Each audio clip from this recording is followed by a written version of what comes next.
और इस बीच एक रायपुर से खबर है। 30 दिसंबर को भूपेश कैबिनेट की बैठक होनी है और इस बैठक में कई अहम प्रस्तावों पर मुहर लग सकती है। शीतकालीन सत्र की तैयारियों को लेकर भी चर्चा की जाएगी। तो 30 दिसंबर को भूपेश कैबिनेट की बैठक होनी है और इस दौरान कई अहम प्रस्तावों पर मुहर लग सकती है और शीतकालीन सत्र की तैयारियों को लेकर चर्चा भी हो सकती है कि क्या तैयारी होगी, चूंकि ये शीतकालीन सत्र बहुत ही इंपॉर्टेंट है, चाहे सत्ता पक्ष कांग्रेस के लिए हो या विपक्ष भारतीय जनता पार्टी के लिए हो।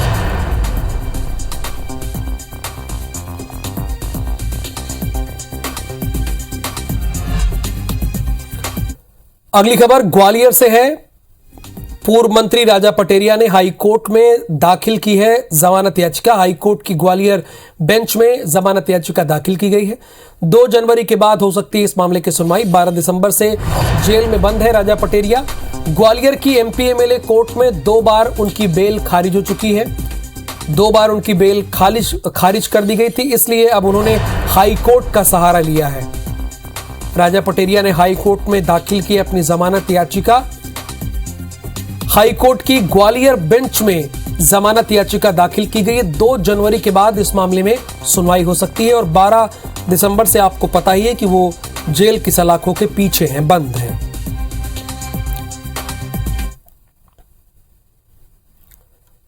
वीर बाल दिवस पर सीएम शिवराज सिंह चौहान सोमवार को राजधानी भोपाल में हमीदिया रोड के गुरुद्वारे पहुंचे और यहां पर उनका रौद्र रूप देखने को मिला। अधिकारियों को उन्होंने फटकार लगाई।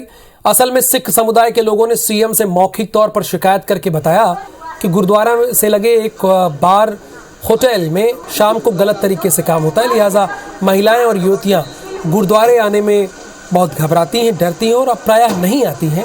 इसके बाद सीएम शिवराज सिंह चौहान ने तुरंत पुलिस के आला अधिकारियों को लगे हाथ फटकार लगाया। गुरुद्वारा प्रबंधक कमेटी ने जो है यह मांग रखी कि यहाँ जो होटल राजदूत है उससे लगा हुआ बार है, वहाँ कुछ अवैध गतिविधियाँ होती हैं, तो उसके लिए जो है उनको एक्साइज डिपार्टमेंट को बुलाया गया है। उनका जो बार है अगर वो अवैध संचालित है तो उसमें आज ही उस पर कार्रवाई होगी। मिशन 2023 की तैयारी में जुटी बीजेपी जिला संगठनों को आर्थिक आत्मनिर्भर बनाने पर फोकस कर रही है। बीजेपी की अहम बैठक में प्रदेश भर के जिला कोषाध्यक्षों और कार्यालय मंत्री और कार्यालय प्रभारियों को मैनेजमेंट के गुर सिखाए जा रहे हैं। बैठक में बीजेपी के प्रदेश अध्यक्ष वीडी शर्मा, संगठन महामंत्री हितानंद शर्मा, राष्ट्रीय सह कोषाध्यक्ष सुधीर गुप्ता शामिल हुए।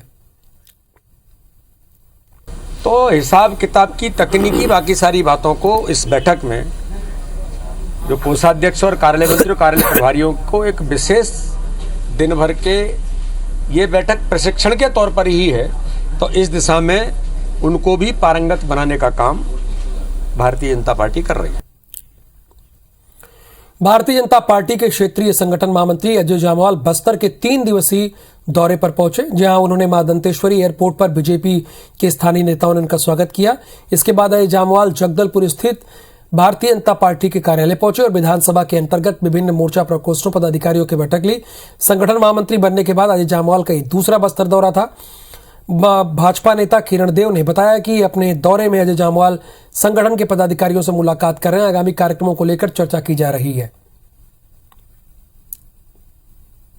विशुद्ध रूप से ये संगठनात्मक विषयों पर हमारे मंडल के, मोर्चों के, जिले के पदाधिकारियों के बीच और साथ ही हमारे जो चयनित जनप्रतिनिधि हैं उनके साथ बैठकर और पार्टी के विस्तार को लेकर, कार्य योजना को लेकर, कार्यक्रमों को लेकर जो हमारी अंतिम इकाई तक के हमारे कार्यक्रम जो चल रहे हैं उसके संबंध में आपका मार्गदर्शन होगा। इंदौर में प्रवासी भारतीय सम्मेलन के लिए विदेशों से आए अतिथियों को आपातकालीन स्थिति में बेहतर स्वास्थ्य लाभ मिले, इसलिए अस्पताल प्रबंधन के अधिकारियों को इमरजेंसी प्रशिक्षण दिया गया। इसके साथ ही मुख्य आयोजन के साथ ब्रिलियंट कन्वेंशन सेंटर पर मिनी हॉस्पिटल भी बनाया गया, जिसमें स्पेशलाइज्ड डॉक्टर शामिल है। वहीं 21 एम्बुलेंस तैनात की जाएगी। जितने भी होटल्स को हमने हॉस्पिटल्स के साथ में मैप किया है, उन होटल्स और हॉस्पिटल संचालकों के मध्य एक इंटरेक्शन डेवलप हो जाए और वो मैप्ड हॉस्पिटल और मैप्ड जो होटल हैं वो एक दूसरे के साथ में एक दूसरे को पहचान लें, जिससे कि इमरजेंसी की स्थिति में जीरो टाइम पे हम रिस्पांस कर सकें। रिस्पांस टाइम जितना कम से कम रखेंगे उतना हमारी इमरजेंसी को हम मैनेज कर पाने में सक्षम होंगे। यह मूल मोटो था। जिन होटल में प्रवासी भारतीय दिवस के लिए अतिथि रुकेंगे तो उनको किस होटल, हॉस्पिटल और होटल का टाई अप रहेगा। 37 होटल्स हैं हम लोगों के, हर होटल को एक एक दो हॉस्पिटल के साथ जोड़ा गया है ताकि किसी भी प्रकार की इमरजेंसी आने पे हम लोगों के लिए हॉस्पिटल तुरंत नज़दीक वाला अवेलेबल रहे। तो हॉस्पिटल ओनर्स और होटल ओनर्स की या मैनेजर्स की मीटिंग रखी गई है। आरक्षण के मुद्दे पर सर्व आदिवासी समाज के राजभवन के घेराव को लेकर भाजपा के आदिवासी नेता लामबंद हो गए। इस पर पूर्व मुख्यमंत्री रमन सिंह ने कहा कि एक समूह है जो कांग्रेस के इशारे पर काम कर रहा है। राजभवन को दबाव डालने की जरूरत नहीं है। राज्यपाल सरकार के जवाब का अध्ययन जवाब करेंगे, उसके बाद ही जवाब देंगे। तब तक आगे का कदम संवैधानिक तौर पर उठा नहीं सकती। इधर जल्दी भारतीय जनता पार्टी के आदिवासी नेता एक मीटिंग कर आरक्षण को लेकर सरकार को घेरने की तैयारी में जुटेंगे। वो एक समूह है जो कांग्रेस के इशारे में काम करता है। राजभवन को दबाव में डालने की ज़रूरत नहीं है। वो जब तक एक रिपोर्ट नहीं ले लेगी और सरकार के जवाब का अध्ययन नहीं हो जाएगा तब तक वो आगे कदम संवैधानिक स्तर से उठा नहीं सकती। राजभवन एक संवैधानिक संस्था है और कोई भी व्यक्ति, कोई भी दल या कोई भी समाज राजभवन पर अपने दबाव नहीं बनाने की कोशिश करता, लेकिन अपनी बात कहने का अधिकार लोगों को है। अजय चंद्राकर ने दुर्ग जिले के निगम महापौर को रबर स्टाम्प कह दिया है, जिस पर शिव डहरिया ने जवाब दिया है।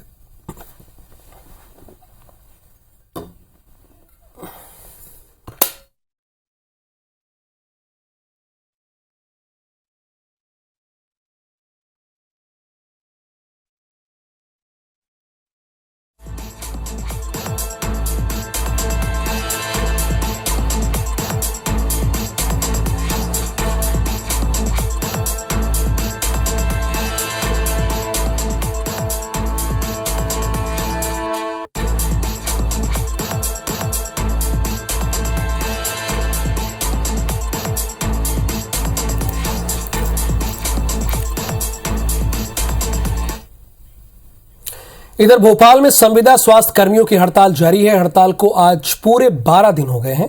अब तक स्वास्थ्य विभाग की ओर से स्वास्थ्य कर्मियों की मांगों को लेकर कोई भी पहल नहीं की गई है।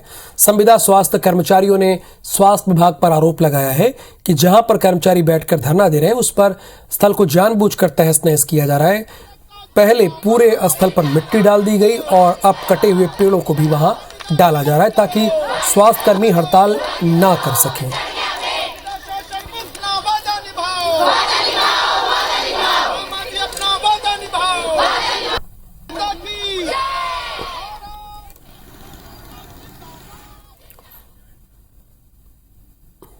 दूसरी तरफ रोड के उस पार बैठे तो वहां भी जो है गाड़ियां खड़ी करवा दी। लेकिन हम लोगों ने इस बार ठाना है कि किसी लॉलीपॉप झुंझुने में और खोखले दावों में नहीं आने वाले हैं। जब तक प्रदेश के पूरे संविदा स्वास्थ्य कर्मचारियों के नियमितीकरण का आदेश नहीं हो जाता तब तक संविदा कर्मचारी पूरे प्रदेश में इसी तरीके से आंदोलनरत रहेगा। जनप्रतिनिधि हमारे बीच में आते हैं तो ये हमारा राइट है कि हम उनके पास जाए और हम फूल माला से उनका स्वागत करें। हमारे जो साथीगण थे वो भी यही करने की कोशिश कर रहे थे कि फूल माला के द्वारा उनका स्वागत करना चाह रहे थे और अपनी बातों को उनके सामने प्रस्तुत करना चाह रहे थे। सीएम शिवराज सिंह चौहान के नशे पर लगाम लगाने के निर्देश के बाद पुलिसिया एक्शन जारी है। रतलाम की सालाखेड़ी पुलिस ने 1 करोड़ की अवैध शराब जब्त की है। आपको बता दें कि पुलिस को मुखबिर से सूचना मिली थी, जिसके बाद जिले के एसपी ने टीम गठित करी और कंटेनर को रोकने पर तलाशी ली गई। चेकिंग में 1 करोड़ की 830 पेटी शराब जब्त की गई। पुलिस ने कंटेनर जब्त करने के साथ 2 आरोपियों परमान राम और उमा राम को गिरफ्तार किया। दोनों राजस्थान के बाड़मेर के रहने वाले हैं।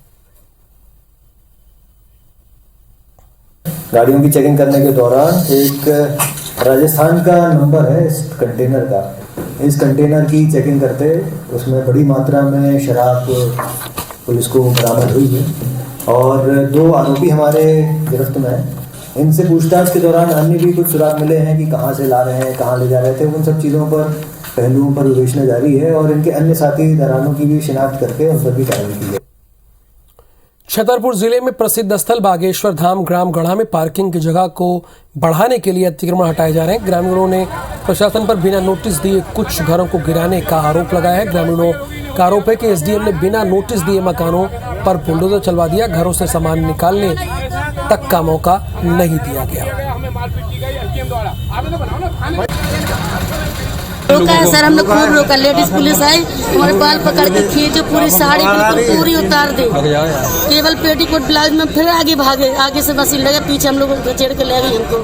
फिर हम वहाँ से छूट के भागे, जैसे ही पेटीकोट ब्लाउज में ऐसे ही, तो आगे आके हमने फिर रोका। हमने बहन जी हम भीख मांग रहे हैं आप सबसे और सरकार से कि हमारा घर छोड़ दिया जाए, घर ना तोड़ो हमारा। लेडीज पुलिस भी बुलाई गई और मारा भी है, हमको भी 2 लात जूते मारे। किन लोगों ने मारा है? हमको एसडीएम साहब ने 2 जूते मारे अंदर लोग आ जा करके, अकेले। मकान तोड़ा, बोले क्यों सरकारी जगह में बना है। किसने मारी जूता, क्या मारे? एसडीएम साहब ने हमको अंदर ले जाके 2 जूता पेट में मारे सर। ग्राम पंचायत गढ़ा द्वारा इस आशय का एक आवेदन दिया गया है। ग्राम पंचायत गढ़ा स्थित खस्सा नंबर 664/2/1 और लगभग 82 हेक्टेयर में से 10 हेक्टेयर को इन्होंने आबादी घोषित करने के लिए अभी एक प्रस्ताव पारित किया है और आबादी भूमि में बने मकानों को, जो व्यक्तिगत मकानों को तोड़ा गया है, उस संबंध में ज्ञापन दिया है कि इस तरह की कार्रवाई न की जाए, आबादी घोषित कर। सरगुजा के सीतापुर बतौली से 19 से ज्यादा श्रमिकों को महाराष्ट्र के बड्डी ले जाकर बंधुआ मजदूरी कराने का मामला सामने है, जिसमें 2 नाबालिग भी शामिल है। मामले की जानकारी कलेक्टर कुंदन कुमार को लगी, जिसके बाद टीम का गठन किया गया, जिन्हें श्रमिकों को रेस्क्यू करने के लिए बड्डी भेजा गया। दलाल ने ज्यादा पैसों का लालच देकर श्रमिकों को गन्ना उत्पाद किसानों को सौंप दिया गया था। वहाँ के कुल 19 लोग वहाँ पे हैं जिनको बंधक बनाने लेने की सूचना हमको प्राप्त हुई है। सूचना मिलने के तत्काल बाद प्रशासन, जिला प्रशासन के द्वारा एक टीम गठित करी गई है। उनको रिकवर करने के लिए और जो अग्रिम वैधानिक कार्रवाई करने के लिए उनको रवाना किया गया है। वहाँ जाने के पश्चात बाकी बातें स्पष्ट हो पाएंगी। रायपुर के पंडरी थाना क्षेत्र में अंबुजा मॉल के पास गिरफ्तार किए गए 5 में से 2 ड्रग्स तस्करों को कोर्ट ने 3 दिन की पुलिस रिमांड पर भेज दिया, जबकि 2 लड़कियों समेत एक अन्य आरोपी को 14 दिन की न्यायिक हिरासत में भेजा गया है। Civil line CSP Virendra Chaturvedi ने बताया कि ड्रग तस्करी के मास्टरमाइंड प्रखर मारवा और मोहम्मद आवेश को 3 दिन के लिए पुलिस रिमांड पर भेज दिया गया है। एनडीपीएस एक्ट के तहत थाना पंडरी क्षेत्र अंतर्गत कार्रवाई की गई थी, जिसमें 5 आरोपियों को आज माननीय न्यायालय के समक्ष प्रस्तुत किया गया था, जिसमें से प्रखर मारवा और मोहम्मद आवेश, इन 2 आरोपियों की पुलिस रिमांड ली गई है, क्योंकि इस पर विस्तृत पूछताछ अभी की जानी शेष है। और शेष 3 आरोपी जो है उनको जुडिशियल रिमांड पर 14 दिन के भेजा गया है।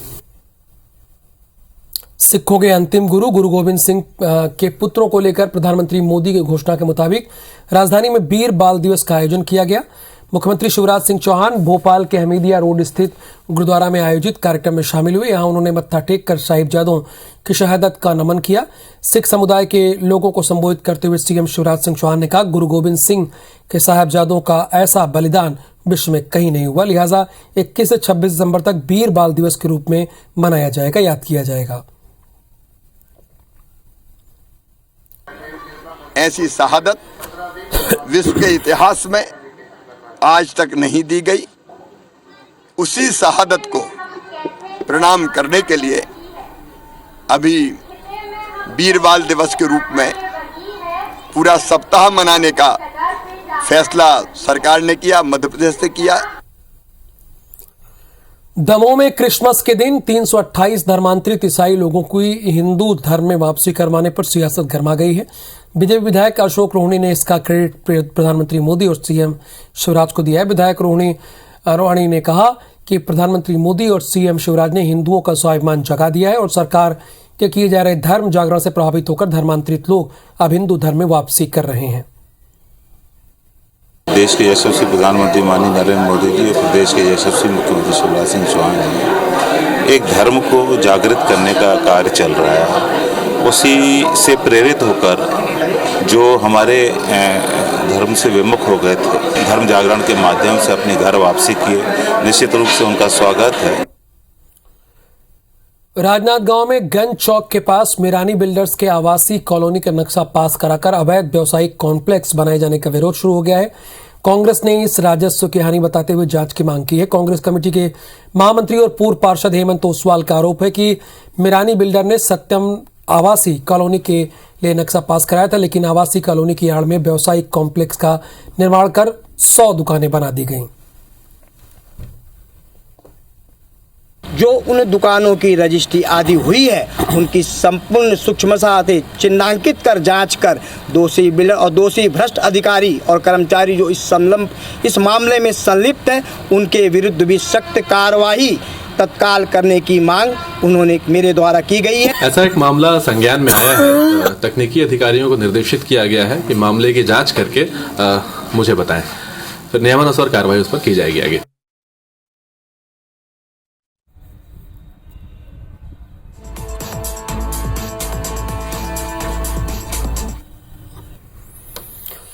छत्तीसगढ़ में उच्च शिक्षा विभाग ने शासकीय महाविद्यालयों को बायोमेट्रिक अटेंडेंस अनिवार्य करने के निर्देश दिए। उच्च शिक्षा विभाग ने महाविद्यालयों में समय से प्राचार्य प्राध्यापकों की उपस्थिति नहीं होने की शिकायत पर यह फैसला लिया। ये नियम के मुताबिक महाविद्यालय में सभी को 7 घंटे की ड्यूटी अनिवार्य कर दी गई है, लेकिन मॉनिटरिंग नहीं होने की वजह से 4-5 घंटे काम किए जा रहे हैं। कुछ कॉलेज के प्राचार्यों का यह भी कहना है कि कोरोना से पहले बायोमेट्रिक मशीन से उपस्थिति दर्ज की जाती थी, कोरोना के बाद से पंचिंग सिस्टम बंद है।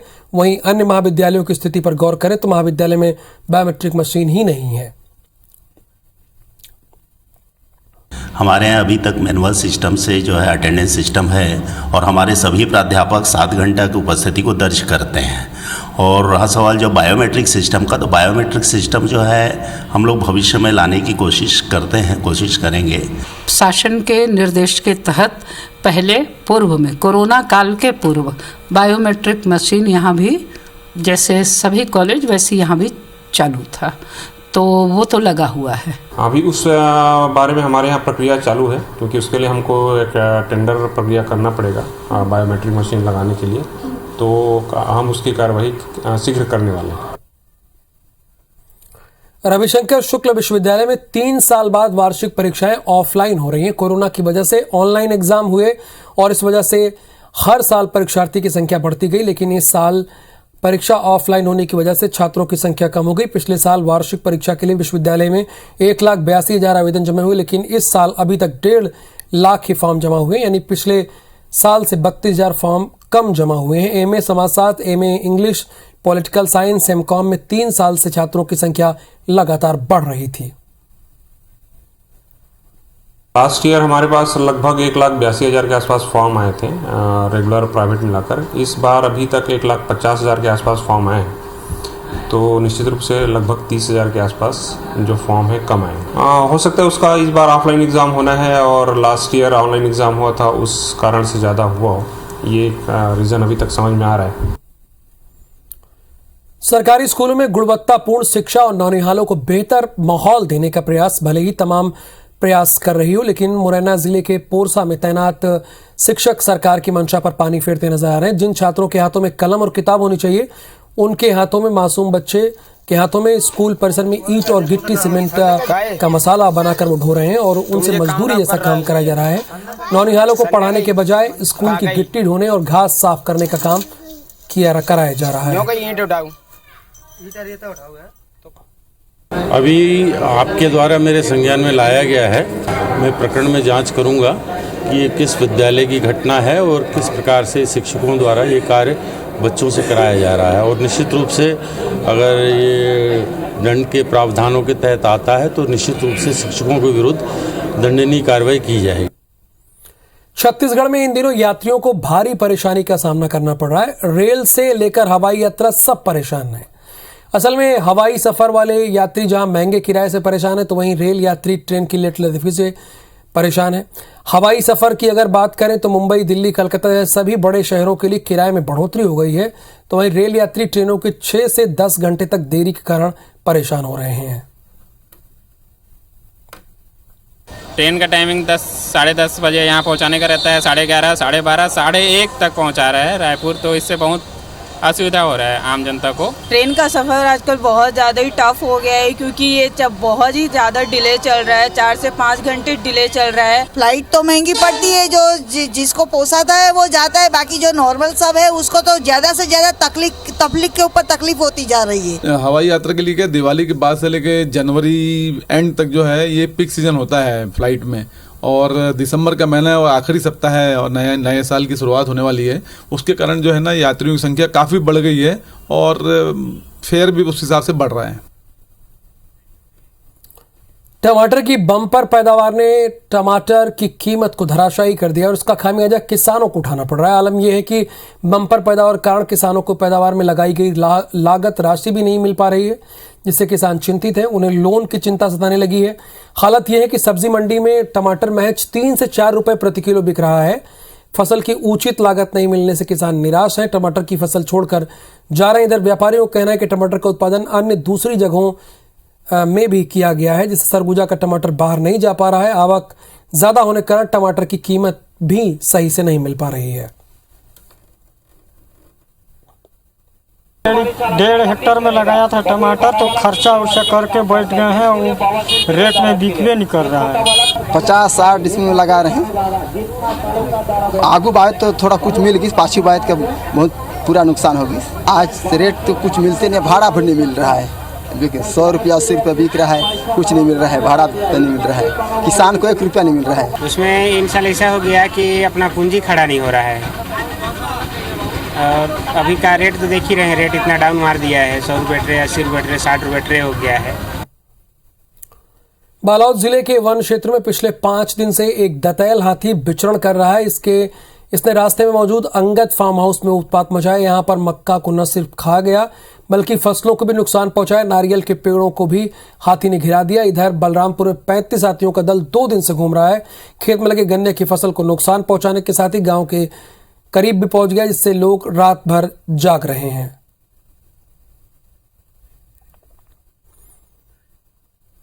ये हाथियों के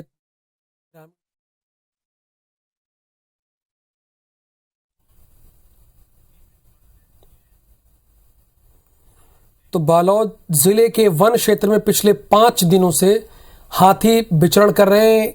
इसने रास्ते में मौजूद अंगद फार्म हाउस में उत्पात मचाया। यहां पर मक्का को न सिर्फ खा गया बल्कि फसलों को भी बहुत बुरी तरह नुकसान पहुंचा रहा है। और इसीलिए बलरामपुर के लोग रत जगा कर रहे हैं, चूंकि उनके पास कोई विकल्प नहीं है। 35 हाथियों का दल दिन में घूम रहा है, खेत में लगे गन्ने की फसल को नुकसान पहुंचा रहा है। गांव के लोग बहुत परेशान हैं, जिससे वो रात भर जागते हैं।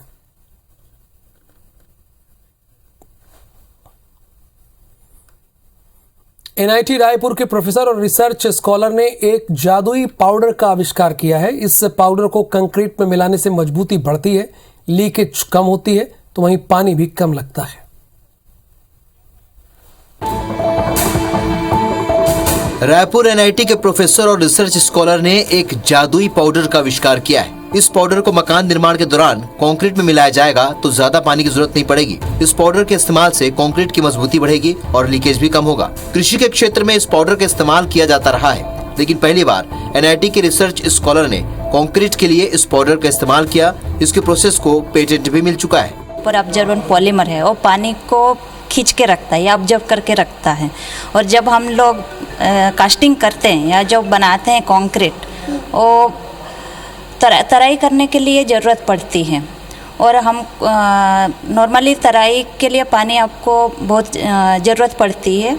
और एक खींच के जो पानी खींच के रखता है वो फ्यूचर में उसको तराई के जैसे या इंटरनल क्यूरिंग भी बोल सकते हैं, इंटरनल क्यूरिंग में मदद करता है। सुपर ऑब्जर्वर पॉलीमर महज 5 ग्राम का है। 100 मिलीलीटर तक पानी ऑब्जर्व कर सकता है। ये मटेरियल पहले से मार्केट में उपलब्ध है। जो भी व्यक्ति इस पाउडर का इस्तेमाल करना चाहता है वो बाजार से इसे खरीद सकता है। आप देखेंगे कि ये पूरी तरीके से जेल के रूप में परिवर्तित हो चुका है। और अगर इसी को ही सीमेंट के ऊपर पाउडर के रूप में अगर उपयोग किया जाए तो ये इसी तरीके से पानी को जेल की तरह से एब्जॉर्ब करेगा और घर बनाने के लिए किसी भी व्यक्ति को ज़्यादा पानी की ज़रूरत नहीं होगी। राजधानी रायपुर के स्काई वॉक निर्माण पर घमासान जारी है। 4 साल से जांच चल रही है। इसी बीच सरकार ने मामले में तेजी लाने के लिए ईओडब्ल्यू और एसीबी को जिम्मेदारी देने का फैसला लिया है। राजधानी रायपुर के स्काई वॉक निर्माण में अनियमितता पाई गई है। जांच एसीबी और ईओडब्ल्यू को सौंपने का फैसला लिया गया है। इस पर जुबानी जंग तेज हो गई। पूर्व पीडब्ल्यूडी मंत्री राजेश मूणत ने कहा कि स्काई वॉक को लेकर सरकार का रवैया ठीक नहीं। रमन सरकार ने इसका सर्वे कर निर्माण शुरू किया था। उन्होंने कहा कि भाजपा सरकार के खिलाफ लगातार भ्रष्टाचार के मामले उठा रही है। ये उसी का रिएक्शन है। अनियमितताएं नहीं है, सिर्फ हरासमेंट करना। और वाकई में अगर आप जांच चाहते हो कि इसके अंदर कुछ करना है तो मैं आपसे आग्रह करता हूँ, और वाकई में आप में नैतिकता है राजनीतिक दृष्टि से, तो कोई रिटायरमेंट के जज से इसकी जांच कराए और देश के माननीय कमेटी को इसमें इन्वॉल्वमेंट करे जिन लोगों ने इसके ऊपर काम किए हों। कभी पूरे मामले पर सीएम भूपेश बघेल ने कहा कि जांच शुरू हुई भी नहीं और भाजपा नेता फंसाने के आरोप लगाने लगे। अभी जांच भी नहीं शुरू हुई है और तुरंत फंसाया है। और मुझे कहा जा रहा था कि ईडी में सहयोग करो, भाषा बदल गई तुरंत खुद के ऊपर आने पर। अब सहयोग करें। स्काई वॉक का मामला 4 साल से अटका पड़ा है। राजधानी रायपुर के बीचों बीच बना आधा अधूरा स्काई वॉक जनता के लिए भी सिरदर्द है। शहर वासियों को स्काई वॉक पर जल्द किसी फैसले का इंतजार है। और इस खबर के साथ इस बुलेटिन में फिलहाल के लिए इतना ही। आप बने रहिए IBC 24 के साथ। नमस्कार।